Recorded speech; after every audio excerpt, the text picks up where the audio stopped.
All right, so we're back. We had part one that just concluded. Jamell, Mr. Jamell Henderson was actually talking. So we're gonna jump right back into the last subject. So go ahead, Jamell. So yeah, so I was just saying, in the essence of forgiveness, as you get older and you realize like how powerful love is, you know. And I'm coming from a humanistic standpoint as well as a spiritual standpoint. You know, love is, you know, they say faith, hope, and love. The greatest of these is love. Love is like the number one word in the Bible. We use love all the time, but you know what I try to tell people is, you know, it's a different feeling. You want to forgive that person because you can't literally see yourself without them. When you think about them, you are in tears. Like, you can't eat and you can't sleep. That is not no guilt trip. Like, you are really saying to yourself, like, wow, the person that I really loved and care about, I hurt them, and I want to do everything under the sun to make it right. And there are marriages that have been 45 years because of small situations like that are absolutely successful because that person decided, in the name of love, I'm going to remove everything and give that person a try. Absolutely. And I think don't underestimate that power, y'all. Ultimately, I think it's what it comes down to is, you know, whether you're willing to do the work, because like that's, you know, that's a ding, like, you know, that's a hard thing. And I know for me personally, like, you know, I'm an analyzer, so I'm thinking, okay, like, you know, what have I been doing that's been causing you to feel that you needed to go out over here? Like, you know, what's lacking in the relationship? Like, you know, I'm doing a full assessment of everything. And if I get down to it and I'm like, and I don't feel like it's worth it, then you know, we're gonna go our separate ways. But if I feel like it's worth it, then it's about, okay, like, am I willing to?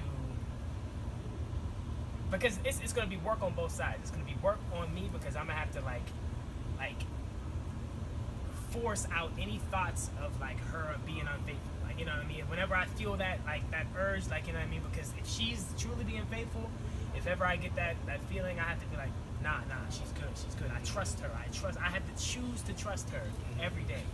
And on her side, she's also got to be willing to, like, you know, because when you do cheat, like, you get looked at a certain way until you are able to, like, prove otherwise. Like, you know, until people see you acting a specific way. Like, when you are trustworthy for a long period of time, that trust begins to build up. So I think it's going to take work on both sides for that to, you know, get back to where it I think so earlier I mentioned like it's kind of torn, you know, like naturally, like Tim said, I would analyze it, like, where did I do something?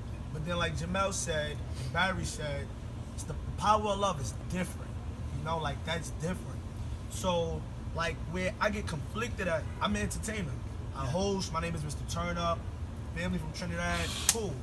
So I'm known to dance, create this space, this energy, this aura, that, yo, we just gonna have, you know, just whatless. We're gonna have fun, we're gonna just be in the moment, have fun. And oftentimes, it gets looked at upon like, oh, I'm out here thotting, hoeing, because of the accessibility, you know, that women have to me. You're in a limelight. Exactly. However, people don't see the behind the scenes where it's like, you may come and approach me and it's like, yeah, I'll give you a dance, but that's all it is in a dance. When you go to give me the number or the IG, I'm curving you. But a lot of times, they only see that moment. You know what I mean? And like Tim said, it's a level of trust. So I think about forgiveness, if you're willing to put in the work to experience me and my lifestyle the same way I would in yours. So a lot of times, this new thing is the work bay. So, you know, some women got work bays and work hubby, and then if you're creating a space where a guy or a woman or whatever you're into feels comfortable, and that's an issue. You know what I mean? So right then and there, there's a disconnect and there's cheating going on. You know what I mean? So I feel like the presentation is truly everything. And it may not be physical. It's not physical cheating. That's another important thing.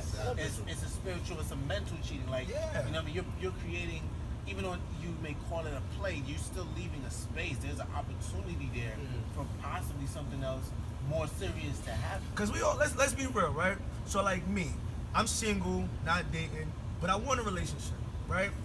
If I go to shoot my shot with a girl and she tells me she got a man, in my mind, there's some sort of possibility I can't get her.